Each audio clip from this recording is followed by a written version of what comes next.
Ivan Knezović, smo tik pred nadaljevanjem prvenstva, še zadnji detajli in potem tekma s Koprom. Pa vsi, ko mi pričakujemo, da se to začne, trenirali smo dolgo, 7 tednov in vsi pričakujemo, da se začne prvenstvo in da vidimo, kje smo. 6 tekem, vedno ste odigrali, vsak igralec po en polčas, je bilo dovolj? Dovolj je, mi vemo, kaj delamo in tudi sami igralci se počutimo tako spremni, tako da nimam kaj, imamo neke finese še narediti, bomo videli, kaj se bo dogajalo v nedeljo. Trener vedno preseneti s kakšnimi novimi zamislimi, tudi v tem pripravljalnem obdobju je presenetil. Zopet boste ekipa, ki jo bo težko preučiti.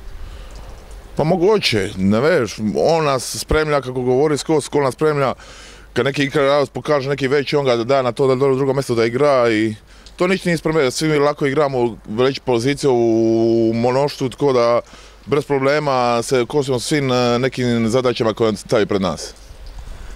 3 novinci, kako ste se že uigrali v tem obdobju? Hvala Bogu da smo dobili te 3 novince, sva 3 kvalitetna i tako da jedino nam veliko lako pomagaju. Tako da hvala Bogu da su prišli i ko mi čekamo da to začnemo. Tekma s Koprom, nemudoma zelo pomemben obračun za evropske pokale. Pa mi se ne obremenjujemo kaj je Kopar, kje su oni, kje smo mi.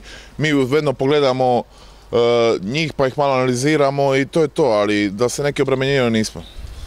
Tekma je v nedeljo na Domžalskem stadionu, kjer vam oziroma jeseni ni šlo najbolje.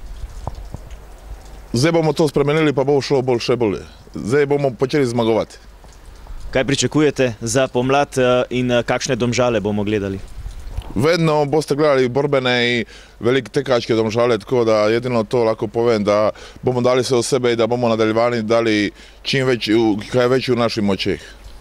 Pripravljenost je na visoki ravni, vidimo tudi igralcev ni poškodovanih, kar pomeni, da ste zelo kvalitetno delali.